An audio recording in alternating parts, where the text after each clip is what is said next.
Et le gouvernement recommande aux touristes français d'éviter l'Espagne et le Portugal, Cécile. Et pour en parler, Didier Arinaud est avec nous, directeur général du cabinet ProTourisme. Bonjour. Bonjour. Bonjour Didier Arinaud. Le gouvernement n'impose pas de mesures de restriction concernant les départs en vacances, mais déconseille certaines destinations comme l'Espagne et le Portugal. Qu'est-ce qu'il faut comprendre derrière tout ça ? Il faut comprendre que le secrétaire d'État met en garde parce qu'il y a une augmentation de la contamination en Espagne et au Portugal. Mais là où les choses ne sont pas claires, c'est que l'Espagne et le Portugal, ils sont dans une zone verte sur la carte du gouvernement. Ça signifie qu'on peut y aller sans aucune restriction. Et on voit bien là la limite du système. Ça démontre aussi que tant que nous ne serons pas vaccinés massivement, nous aurons des phases d'ouverture, puis de fermeture des frontières, de restrictions, puis de déconfinement, et on n'en sortira pas.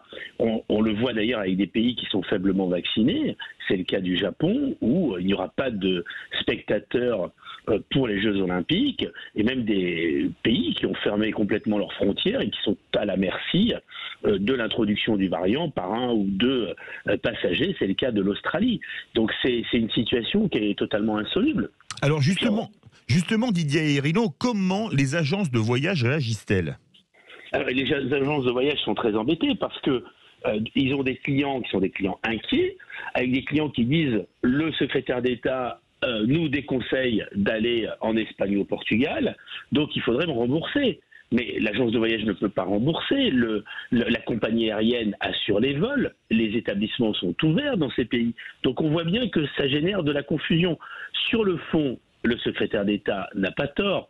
Sur la forme, et c'est là qu'il y a un vrai problème, il faut être beaucoup plus clair. Soit on interdit d'aller dans ces pays, soit on l'autorise. Mais entre les deux, c'est compliqué.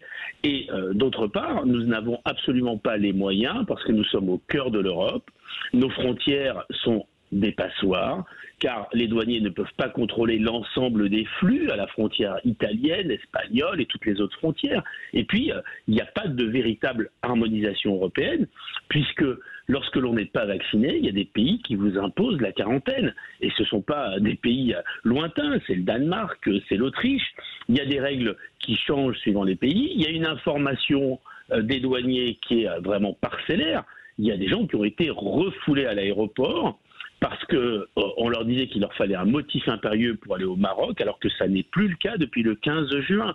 Donc on voit bien les règles dans les pays changent, avec une évolution, ceux qui demandent des tests PCR, d'autres antigéniques, d'autres qui demandent les tests à partir de l'âge de 6 ans pour les enfants, c'est le cas de l'Italie, d'autres c'est 11 ans. Enfin, on voit bien que ça n'est pas simple du tout pour le vacancier de pouvoir se repérer dans véritablement ces règles différentes, changeantes suivant les pays. Donc peut-être qu'effectivement la meilleure des choses, pour ceux qui n'ont pas encore réservé, c'est de rester dans l'Hexagone, de découvrir notre beau pays et d'avoir l'assurance dans notre pays d'avoir des professionnels du tourisme qui ont mis en place des protocoles sanitaires stricts et qui les respectent. Justement, quelle est la proportion de touristes qui envisagent de rester en France cette année ? Le premier week-end de départ en vacances, c'est demain.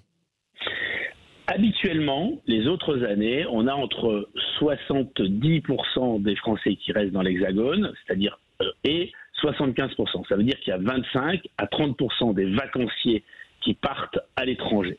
L'an dernier, nous avions un chiffre record, il y a eu seulement 6% des vacanciers qui sont partis à l'étranger, compte tenu de la pandémie et des restrictions. Et cette année, on est entre les deux. Il y avait 15% des Français qui envisageaient de partir à l'étranger. Et qui envisageaient de partir à l'étranger, ça ne voulait pas dire qu'ils avaient envie de partir à l'étranger, puisque ceux qui avaient envie de partir à l'étranger, ils étaient le double, 30%. Mais les Français se disent, c'est compliqué encore cette année, on partira à l'étranger un peu plus tard dans l'année, ou l'année prochaine.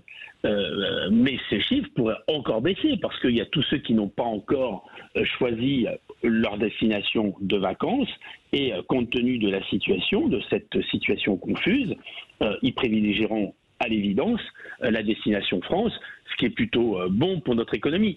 Là où on voit que c'est compliqué pour le secrétaire d'État et le gouvernement français, c'est que nos voisins européens, qui ont payé un lourd tribut à la pandémie, sont aussi extrêmement dépendants pour leur économie de l'activité touristique.